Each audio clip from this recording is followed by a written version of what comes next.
Stephen King reviewed A Head Full of Ghosts by Paul Tremlay and said, "It scared the living hell out of me."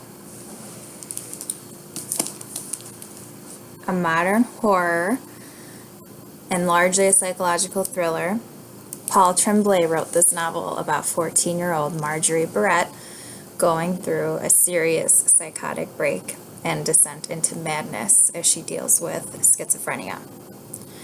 The story is told from her younger sister Meredith's perspective, mostly called Mary in the book, and 3 different times in her life. The setting is Beverly, Massachusetts, conveniently located next door to Salem, Massachusetts, where the Salem witch trials took place. And other major characters are their father, John, their mother, Karen, Father Wanderley, who is a Catholic priest, Ken, a TV show producer, and Rachel, a best-selling author.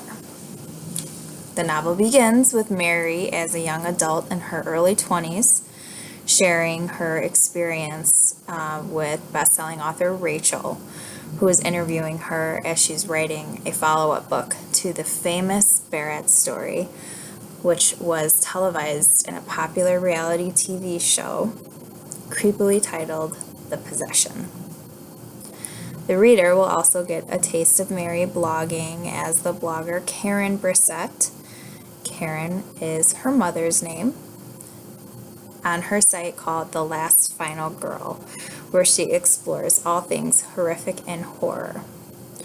Tremblay shares with us Mary's candid thoughts and reviews on the show about her family, each episode at a time. Seemingly, Mary is a little obsessed with what happened to her when she was a little girl.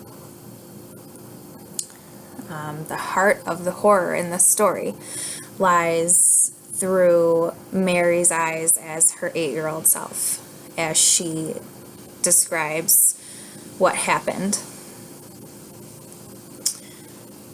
As her sister Marjorie goes deeper into madness with her psychological illness, their dad, John, gets desperate and begins to lean on the Catholic Church and prayer, and ultimately Father Wanderley.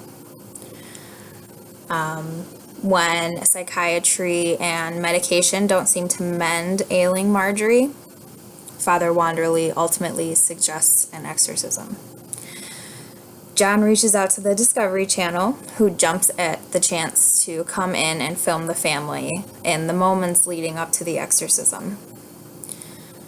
Mary's confidant becomes one of the producers, Ken, while her father and mother are in a depression too deep to be there for Mary.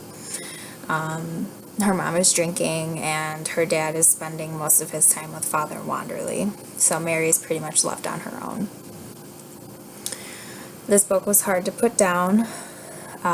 It is very creepy at different times. It's a little bit scary. Ultimately, I would say it's more psychologically scary than, monsters jumping out at you, which might be what a reader would think is a horror novel. I think readers who enjoy A Head Full of Ghosts would also enjoy Ruth Ware's psychological thriller In a Dark, Dark Wood. Anything by Stephen King, anything by Joe Hill, and even Gillian Flynn. So it's a good one. I would try it out. Thanks.